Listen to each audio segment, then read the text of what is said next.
Hello, everyone. Welcome to Coaching Think Talk.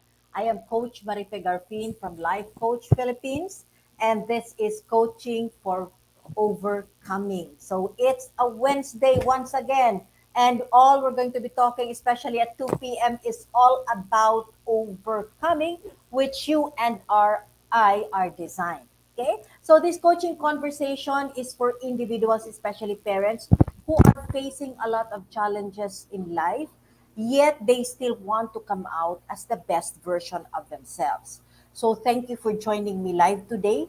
Please leave your digital footprints by letting us know where you're coming from. So please do tag your friend and circulate this video so that we can reach more individuals who might be in need of what I'm going to be sharing this afternoon. You may also give some shout out to your friends, loved ones, mga relatives, no, mga kaberks, barkada. Uh, a shout out to them with inspiring messages. Just give your comment in the comment section of this video. If you're watching this on a replay, please do comment hashtag replay. And I am streaming via FB page of Life Coach Philippines and Coach A channel, Coach AI Connect channel. If you are new to our platform, please like, follow, and subscribe. So magandang hapon po sa inyong lahat. Okay, so I'm pretty sure you're done with lunch. Hopefully, you're done with lunch, and you are already having probably your dessert or about to take a break. Wanted so much to go to sleep, no? Dito sa Tacloban, medyo maulan-ulan, kaya masarap itulog ngayong hapon na ito. No? So, but we are going to be talking about something that will truly like trigger, and allow you to be in a reflection mode of what you truly wanted to happen for 2022. So, but before that, and if you're not familiar with me, and this is the first time you're seeing me, let me give you a brief introduction of myself. I am a certified co-actively co-create life coach. I'm also a certified mental health coach, and I am a Master Builder Apprentice to Master Coach's Master Builder Apprenticeship Program. We build tribes as we help your unstoppable dream come true. I'm also a public speaker trained under the 6 steps to six-figure public speaking career training. And I am the founder and the creator of my nth attempt to parenthood. This is a coaching community that seeks to empower every parent to take a stand in mental health for themselves and their children. We all know we are grappling with the increasing number of suicide and depression and other mental health challenges that are because of the pandemic. And now we have a surge. We have another surge of pandemic, and we are struggling with so many what ifs ng buhay, no?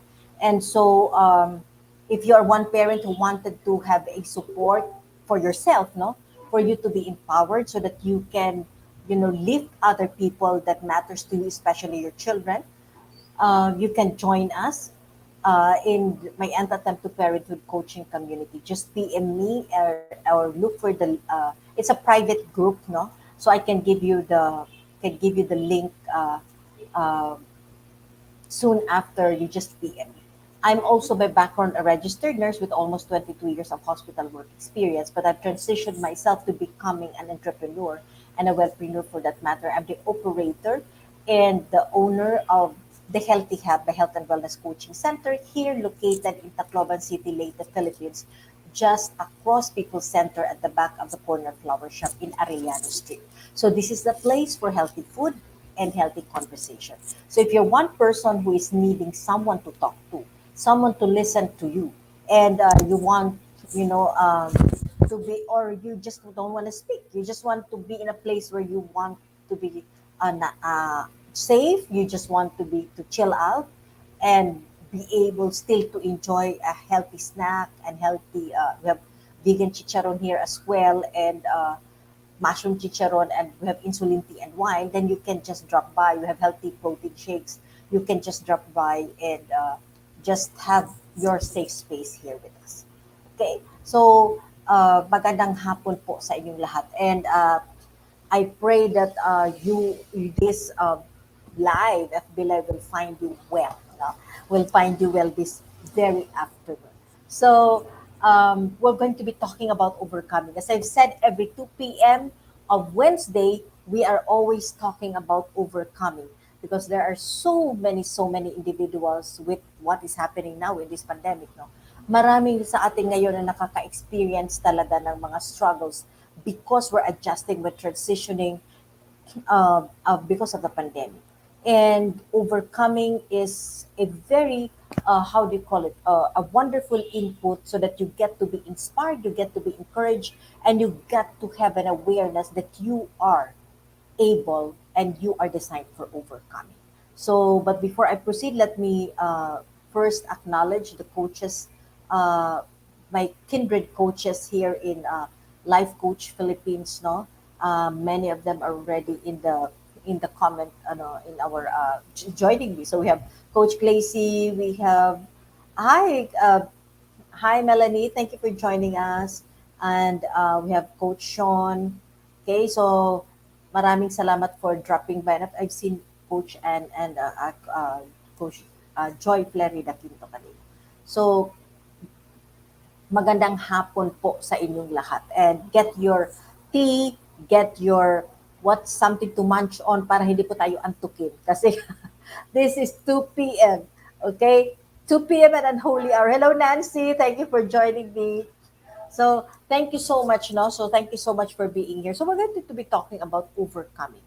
And I've always believed that each and every one of us are designed to overcome. But before that, let me encourage you to center and just simply to focus on what we're going to be talking this afternoon and get your nuggets of wisdom. And then pag nakuha ninyo yung inyong nuggets of wisdom, put it in your timeline and put the hashtag pack my bag moment or coaching think talk and hashtag coaching think talk para alam ng nagbabasa kung saan niyo po kinuha yung inyong learning. And, become a source of blessing and an inspiration to people in your space. No? Kasi alam ko marami naman din kayo mga friends dyan, no, na who are really like rooting for you, who sees you as an inspiration and influencer of their life. And definitely, pag naglagay po kayo ng hashtag pack my bag moment, it can lift any spirit who may be in need, no? Who might be in need of a wisdom, of a light, no, to help them make a decision.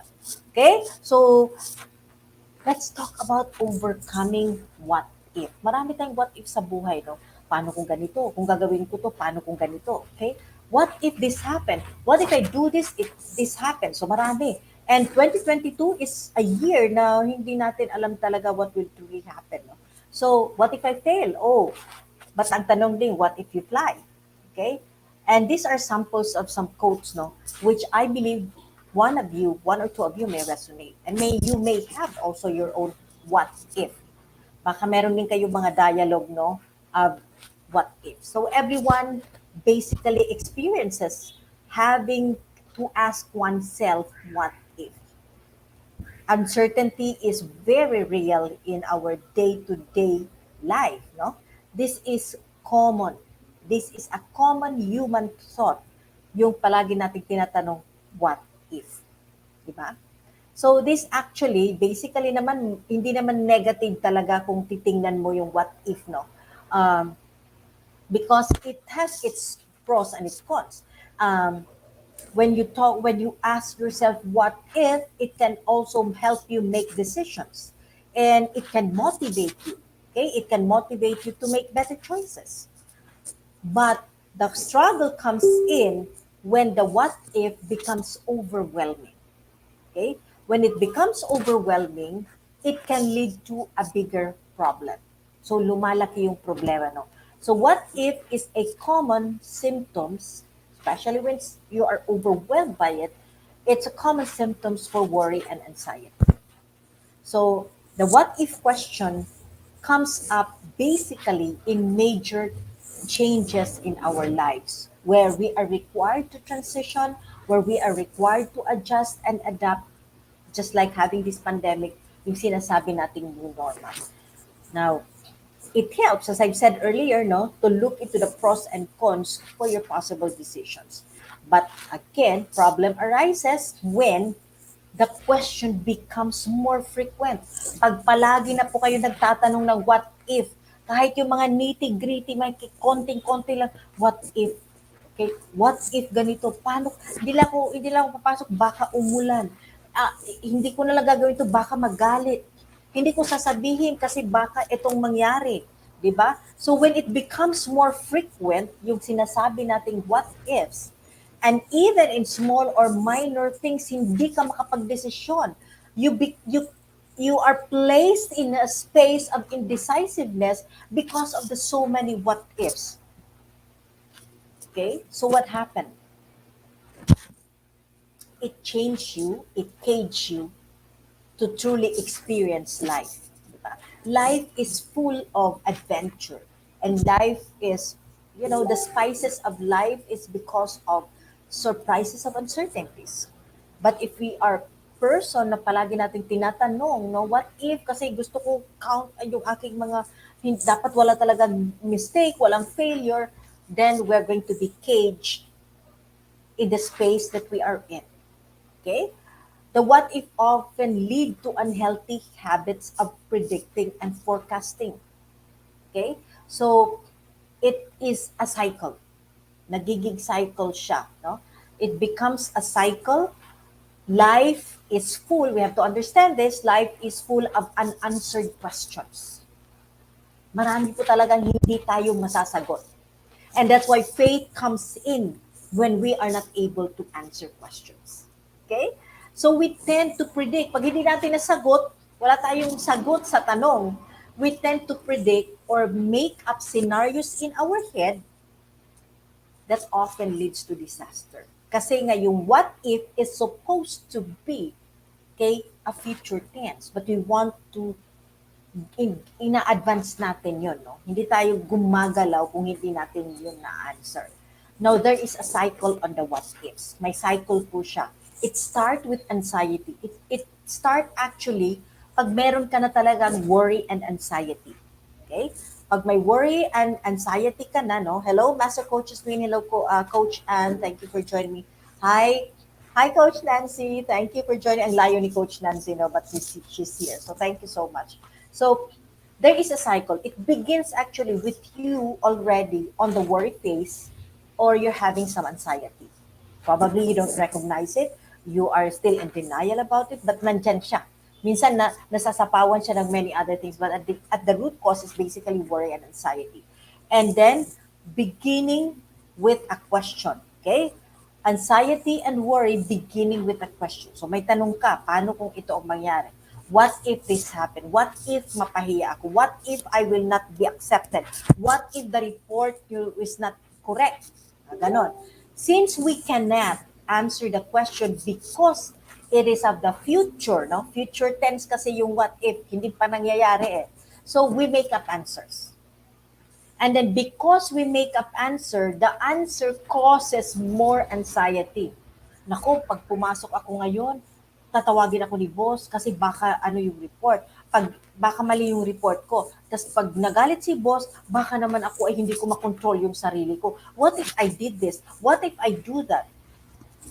So it causes more anxiety kasi nga the answer is in your head. Ginawa mo lang kasi hindi ano naman dadating yung sagot hindi pa nangyayari ngayon yung tanong, di ba? So it causes more questions. And the cycle continues over and over again. So may tanong, nag-anxiety ka na, sinagot mo, may tanong again. So it's a cycle that happens. Hindi ka nawawala. Hindi ka nawawala doon sa what if. Yeah, pag ginawa ko ito, what if this happened? And pag may nagsabi na siya, what if mag-fly ka? Oh, pag nag-fly nga ako, sabi nga dito ni Coach Glazino, what if you fly? Yeah, what if I fly? But later on, what if I fall down?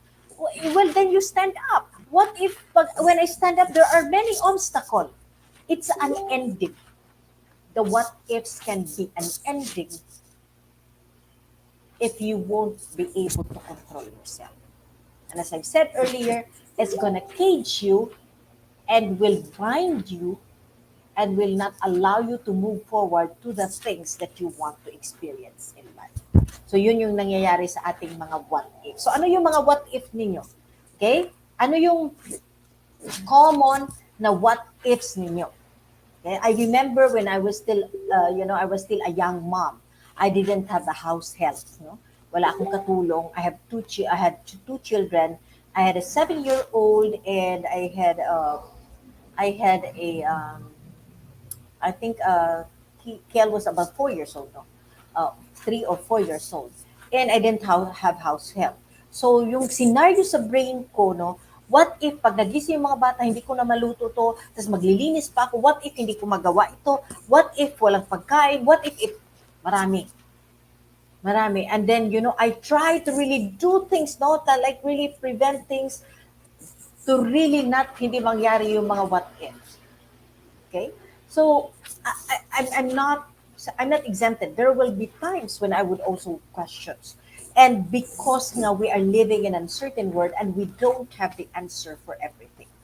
We don't have answer for every question. That's why we have the tendency to do what it's. But as I've said, when it's a regular thing, when it's overwhelming, it cages you from experiencing a beautiful life that you should have been living. Okay, so how do we stop what ifs? Paano ba natin ititigil 'tong mga what if na ito na hindi na tayo maka-move kasi what if? What if? I remember paano 'pag umulan, wag na lang tayo magpunta sa beach, baka umulan. You want to go shopping, naku baka magkaroon ng ganito. So that's it, no? So it cages you and it stop you, it limits you. So how do we really stop it? How do we stop ourselves from, you know, how do we stop the what if so that we will not be limited in everything that we are doing? Ano? Okay? So kasi nga, pag iniisip mo yung what if, you don't basically, it draws you to the negative. It doesn't draw you to the positive. So yung what if mo would always be a worst case scenario, not the best case scenario. Ilan na sa inyo dito would agree with that, no? What is, ano yung palaging naiisip na what if? Do you think of what if maging artista ko? What if sumikat ako? No, it's not, hindi siya nagiging, it's not a reflex. The reflex brings us the tendency of the reflex for the what if is always moving to the negative. Okay? So how do we stop it? Because as I said, it's not helping us. It would even cause our mental health. No? Nakakapag it cage you, it brings you anxiety, it gives you worry. Kaya tuloy palagi ka na lang nagkakaroon ng struggle, no? Indecisiveness that will cause you to question your capability, that will cause you to shut off yourself, be in isolation. Mga ganun po yung nangyayari do, if we don't stop it. Well, if you are already, if you are already like experiencing this and you want to get rid, okay, the first and foremost is really to really identify the cause of the anxiety. Ano nga ba yung ating mga struggle, no? Ano yung nagko-cause, no? Nang bakit tayo natatakot doon sa ating mga decision. So identify what is really causing the worry. What is the bottom line? Okay? Ano talaga yung kanyang rason? What's really the major reason? Identify it. And then, once you have identified it, nakafocus na yung isip mo doon. No, you have identified, ay, ito pala. So at least you got the awareness, and from then on, you can have already some brainstorming how you're going to be able to stop, okay, your what ifs. Definitely, if you have identified it, you have learned, you have the awareness, what is causing that, then you can now take action. You can take action to stop the what ifs. Okay? And when you talk about what ifs, no? And when you talk about actions for what ifs, there are things that are involved. Okay? There are things that are involved. Okay? So when you talk about action, hindi po nasusolve whatever struggle, whatever challenges that we have, such as what ifs, no? Pag hindi tayo gagalaw. We have to really master ourselves. We have to really like take the courage to face the truth of what we are experiencing. Okay? And so we need to decide to take action. And some of the action that you can take is ask what the what if will do for you. Okay? First and foremost, you have to Ask what it can do for you. Shifting your focus on how you can cope or handle the outcome can help reduce anxiety and stop questioning. Okay? So ano nga ba yung benefit ng ka-what if ko? Ano yung benefit pag nakatutok ako dun sa what if? Because if you're focused into that, okay, you will reduce your anxiety and stop the questioning. Realizing the outcome will not affect what you do, okay? Kasi nga, if you're brainstorming, if you're reflecting, if you're thinking, you're being mindful, no? Iniisa-isa mo, hindi yung emotion mo ay sumama doon sa what if, hindi ka na makapag-isip niyan eh. When you become emotional, when you're overwhelmed with a negative picture, hindi ka na makapag-isip. So you have to really be intentional to sit down and ask what the what if will do for you. Realizing the outcome will help reduce worry. Knowing, okay, that you can handle the worst case scenario, okay, can be empowering. It can be empowering. You know, we cannot avoid anything can happen actually. Like if you want, you transfer house, you transfer job, you transition. What if paano magutom ako? Paano kung mahirapan ako? Diba? We cannot actually avoid the bad outcome. Hindi talaga yan ma-avoid because hindi mo naman kasi nakikita siya ahead. Kasi kung nakikita mo siya ahead, no, pwede mo nang gawan, okay, ng mga solutions. But uncertainty is what the reality is. You cannot avoid the outcome, but you can survive them. Kaya mong isurvive. Okay? I'm pretty sure. Go through your memory. Go through your mind. Go through your memory. What were the what ifs? Okay? How many what if did you have in the past? How many of it came true? Okay? How many of it came true? And when it came true, when you believe, naniwala kang nangyari eh. So what happened? Did you die because of it? Were you did it cause disability? Did it shatter your dreams? Tingnan niyo po ng maigi yun. Okay? So ask what the what if will do for you. Kasi when you become objective, when you're asking this question, and your emotion will be put at the side. Kasi nga pag emotional tayo, hindi nga tayo makapag-isip. The second is take action. Face the worry. Okay. So you're worried now that your report, no? Baka mali yung report ko. Baka hindi ito yung gusto ni boss. Well, if that is the case, rather than continue to worry, identify. Identify the things that makes it not accepted by the boss. Ano yung mali? And then, instead of worrying, fix it. Maybe you can ask a friend. Friend, ano nga ba to? Tingnan mo nga, tama ba itong ginawa ko? It's being open to feedback. Again, dito po kasi, itong taking action and face the worry will challenge you to really put on your pride at the side and be humble enough to ask for help. But it will save you from worry. It will save you from being haggard. It will save you from sleepless night when you take action and face the worry. So kung ang struggle is baka magalit siya kung sinabi ko to, then maybe you can formulate a way of talking to the person para hindi siya magalit. Okay? Naku, paano kung ginawa ko to? Ito yung mangyari. Okay? Then, you can do the plan A and plan B. But still, you know that you need to do it, then you have to take action. So, shifting again the thoughts to action will allow you to be more objective than emotional. And third, restrain your brain. Talaga ating mga brain minsan, no, very active yung ating mga brain, nauuna na sa atin. Okay? So, ilan sa inyo dito yung may mga active brain, no? Na pag sinabi pa lang, hello, I remember, no? Hello, sinabi pa lang, I remember calling a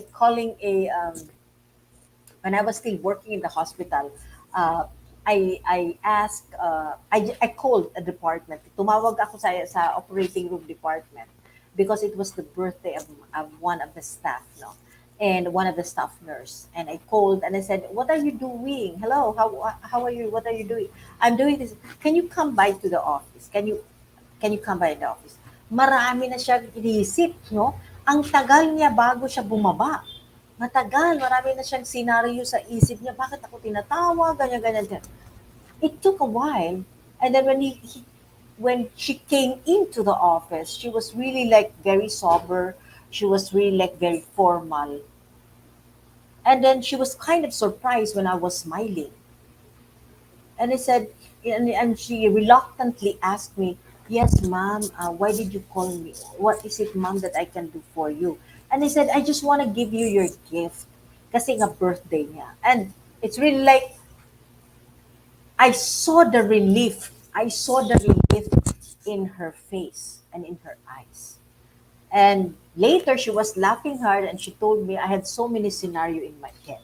Kasi nga nauuna yung brain, no? Ilan na sa inyo dito yung marami tayong nauuna yung brain natin. Pag ginawa ko to, itong gagawin nila. Magpo-post ako sa Facebook, no? When you post in Facebook, you would think, ako, ibabash ako. Pag nag-post ako, naku, may magtatawa dito. Naku, baka sabihin, we have the many what if, what if. So we need to restrain our brain. Restrain your brain, okay? Talk to yourself in a very rational tone. Use full sentence. Avoid judgment on prediction. Use facts. Right? And if you can talk to yourself, why not journal it? Writing too. Okay, writing too can help sort your thoughts and give you clarity. And I remember Master Coach, gave us the rubber band. She gave us the rubber band experiment, di ba? Pag nagsasalita na tayo ng negative sa sarili, we pull, di ba? We pull the rubber band and let it go, and then ang sakit, no, at nagigising ka, nababalik ka sa katotohanan. Kasi nga marami ka nang iniisip. So we need to restrain our brain. And time and time again, as I've said, because human has no control, the tendency for us, because basically in our core, we need to take control, but we can't take control. So kaya gumagawa tayo ng mga what if, sinasagot din natin ng negative yung mga what if, so it brings us really, it saps us of our energy. And it restrains us, so we need to really help ourselves, no? Whenever I find myself having the what if hindi mo bayaran ito, what if hindi mangyari ito, I would always topic myself, no? I would topic, hey, pep, pep, pep. You are a child of God. And He's promised that He will always be with you. And I would say, di ba ginawa mo na ito, Marife, noon? Di ba, Marife, ito yung sinabi ni Master Coach A? Di ba ito yung nangyari when ito yung, di ba ginawa mo to, takot ka noon? Ay, kinakausap ko po yung sarili ko. I really have to be intentional to talk to myself so that I can restrain my brain. Kasi nga lumilipad siya. Lumilipad, okay? So restrain your brain. And fourth is utilize relaxation. When you are feeling, no, when you're feeling very anxious, when you're feeling worried at medyo overwhelmed na yung mga what if ginawa mo ito, maganda naman yung nangyari, pero what if ito pa rin yung mangyari, do a deep breathing. Because when you deep breath, no, you disrupt your thoughts. You disrupt the thought of the brain, and it gives you a pause, no? And it brings you, it interrupts the thought, and it gives the brain a fresh restart. Okay? So do a deep breathing, muscle relaxation, mindfulness, no? Mindfulness in the surrounding and where you are is very, very important when you are already experiencing the what if.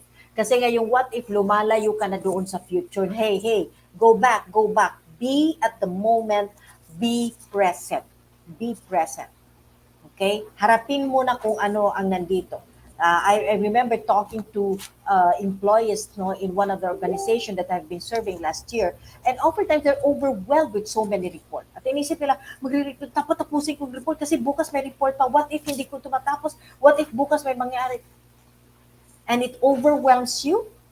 It overwhelms you to the point na naging paralyzed ka na, ayaw mo nang gumalaw, nagalit ka na sa anak mo, okay? You become agitated, you become irritated, and you lash out on the people in your space. And all because of what if na hindi pa nangyayari at hindi pa naman proven, pero ginawa na natin ang scenario sa ating mind. Okay? Remember, when you're talking about the future, there will never be a sure answer because we live in a life of uncertainty. That's true. That's why faith comes in. But you need to remember that you will always overcome. And you have to simply look back, no? Yung mga bagay na pinagdaanan mo at nandito ka pa ngayon, buhay na buhay at masaya at you're able to live your life on a day. So, utilize relaxation. Breathe. When overwhelming na yung mga what if, breathe. Breathe. Okay, take a deep breath. Inhale. Keep it for 5 minutes and blow it off. Then relax your muscle, be in the moment. It takes practice, but it can be done. It can be done. I used to be agitated. No, dapat kasi ganito. Bakit, what if itong mayari? So, itong gagawin ko. And no matter how much you prepare, you never really know what's going to happen tomorrow. Right? And so you need to be able to dig deeper inside of you to really like help yourself and be intentional that you will not be overwhelmed with the many what ifs. Okay? And lastly, if it's so overwhelming that you can't sleep anymore and you're having difficulty to move, medication may help. You may seek a doctor for this one or have a therapy or talk to a life coach. Talking releases, no? It releases so many of our thoughts. It gives our brain, it deloads our brain, giving it an ample space to really process well and look into possible things that you can do. Kailangan lang naman talagang i-breathe out natin, i-release natin. Okay? So talking to a life coach, no, can help you process that. Yes, Richard, thank you for joining us, no? Advance po talaga mag-isip ko. Yes, talaga, no? Grabe tayo mag-isip. Dati, basically, no, it helps din naman kasi nga, pag advance kang mag-isip, nilalagay mo na yung, sabi nga ni, remember the mental model by Charlie Munger, sabi niya, tell me, okay, how I'm gonna die, I'm not going to go there. No? I'm not, so that I will not go there. And that's very objective, no? Kasi nandun na siya sa action step eh. Kung ano yung hindi ko gagawin. So, umalis siya doon sa what if, lumagay na siya doon sa action. Okay?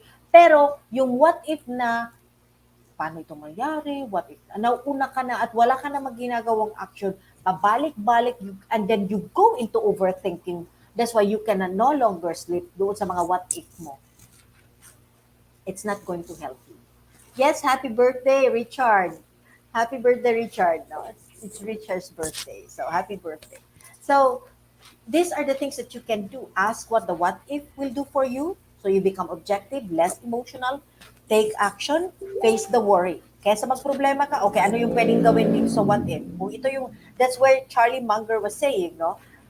In the mental model, no? Inversion mental model, no? Na, okay, kung yan ang problema, anong pwedeng gawin? And then, restrain your brain. Okay? Kailangan tapikin.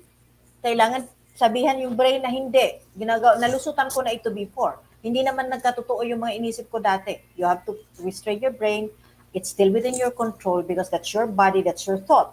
But again, it requires practice. So don't be impatient with yourself.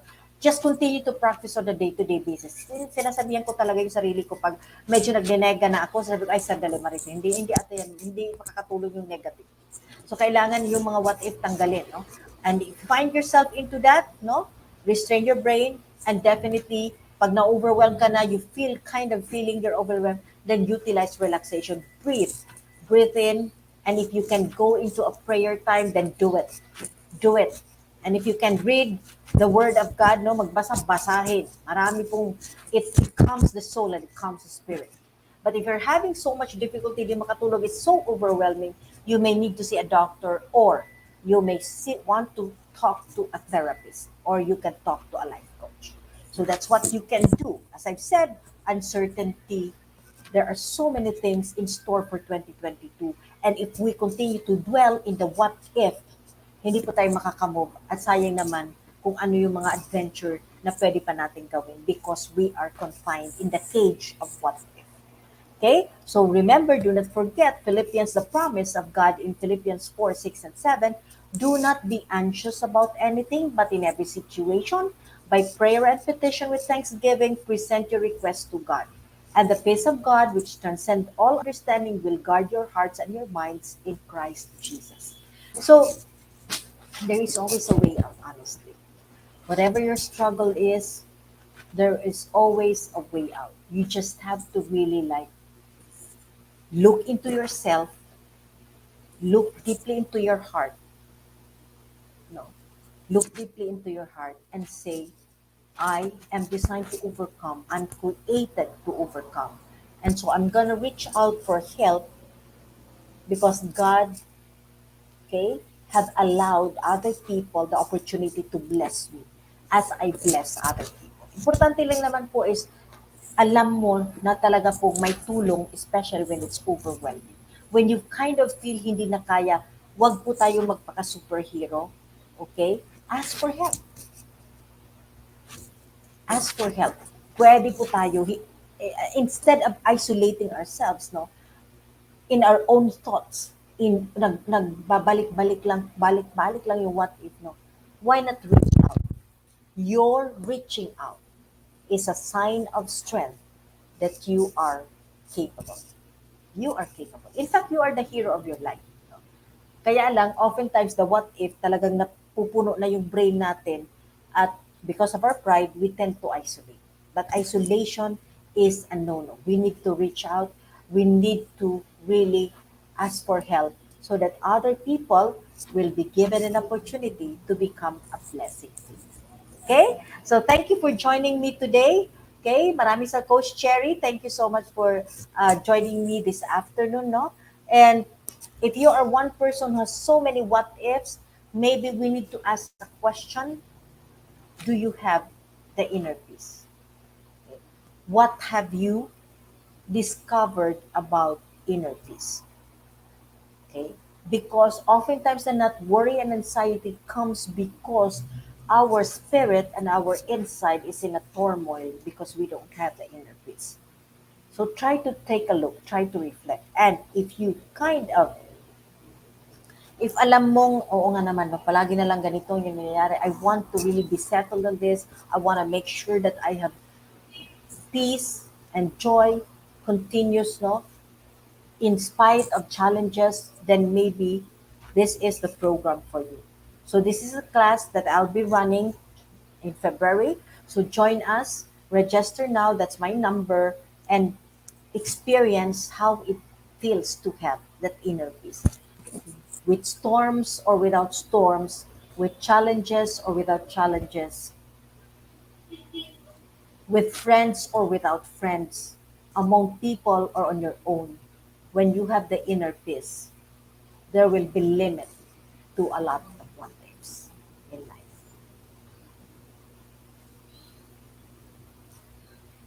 Inner peace is very important when we want to find the strength that is inside us.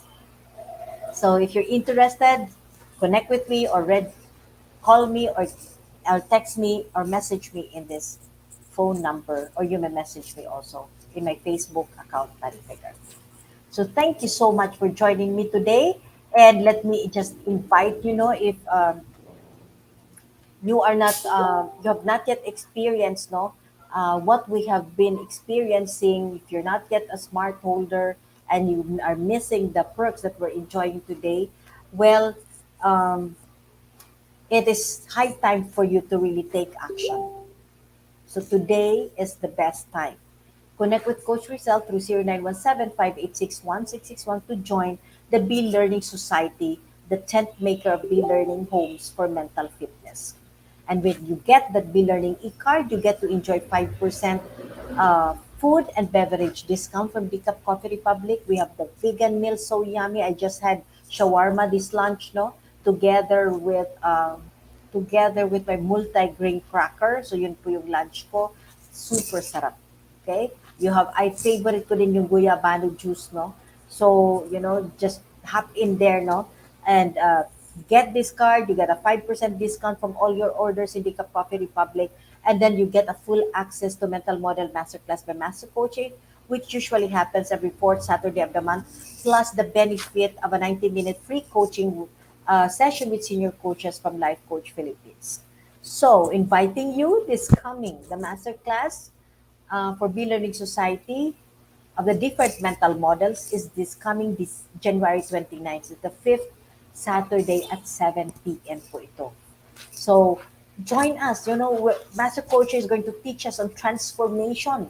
Make your want bigger than your fears. Ayan na yung mga what if, no? What if. Discover the top secret in overcoming bottlenecks. Wow, this is going to be a big breakthrough learning. And I'm so excited on January 29th for this one. So join us, hop in with us. Transformation is a radical shift at the identity level. And this masterclass will go deeper on transformation, what really transformation is all about, what is involved in transforming oneself, paano nga ba, no, what are the process, no, and what is involved in transforming oneself, biggest transformation bottlenecks, paano mo siya harapin, paano mo i-overcome. Okay? So it's time really for a radical shift. It's 2022. Let us let us birth out the best version of ourselves. Okay? So connect with Coach Rizal for this masterclass and to become a member of the Be Learning Society through 0917-586-1661. And if you're one individual who is interested to embark on a journey to level up yourself and becoming a certified life coach, Master Coach now offers co-actively co-create life coach certification program.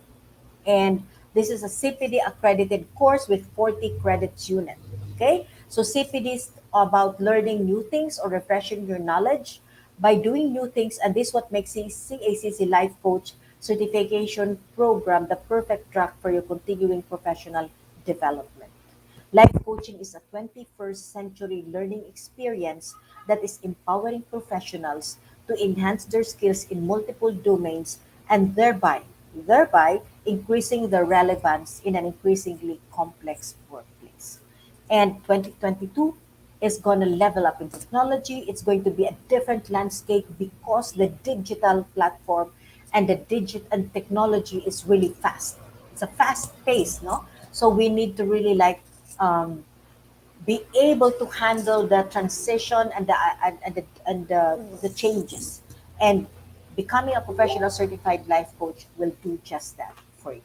Okay, so CACC involves a 21-day web-based learning, which you can start on your own.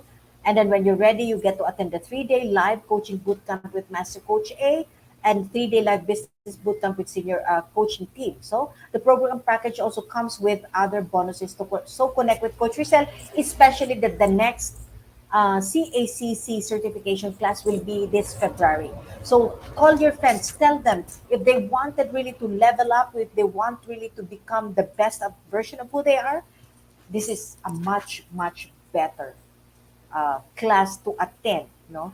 Mas mabuti po ito talaga. Well, I'm one person, sabi ko nga, kung hindi ako nakapag-PhD nung una at meron ng CECC certification, this is the thing that I'm gonna be getting because grabe po yung level up talaga ng growth, no, from the core to outside.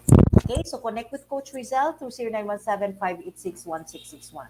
So once again, thank you for joining me, coaches, no? Kindred coaches of Life Coach Philippines and even Richard, soon to be our coach, and the rest, no?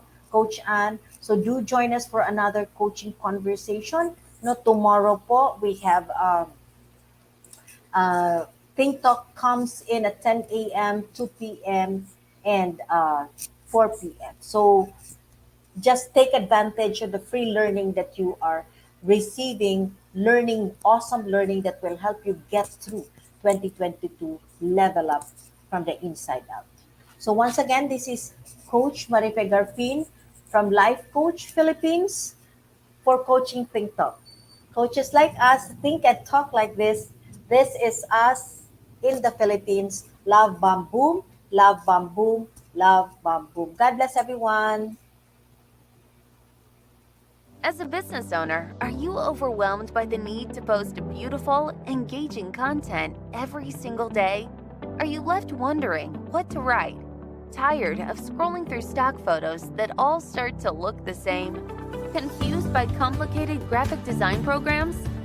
Rise Up Creatives is here to help. Each month, we give you everything you need to create 31 days of social media content in just 5 minutes a day. Customizable captions, curated lifestyle photos, a drag and drop graphic design tool, and the ability to post directly to your social media accounts. No one else empowers you with these 4 resources all in one place. Each month, we help you plan your social media calendar by providing you with 31 image themes and customizable captions so you can quickly and easily create engaging content and grow your following. Simply select the image that works best for your feed or story. Then, copy the caption and customize it to fit your audience. 5 minutes a day. It's that quick. Plus, you'll absolutely love our drag and drop graphic design tool. Start from scratch or choose one of our beautiful templates to fit your unique brand. When you're ready to export your design, you can download, email, or post directly to your social media accounts. Here's the truth. Our world needs what you have to offer. Don't let technology or procrastination hold you back. Rise Up Creatives is more than an online resource. We're a community helping you overcome your biggest barriers to reach your greatest goals. We're here to help you rise up and be creative.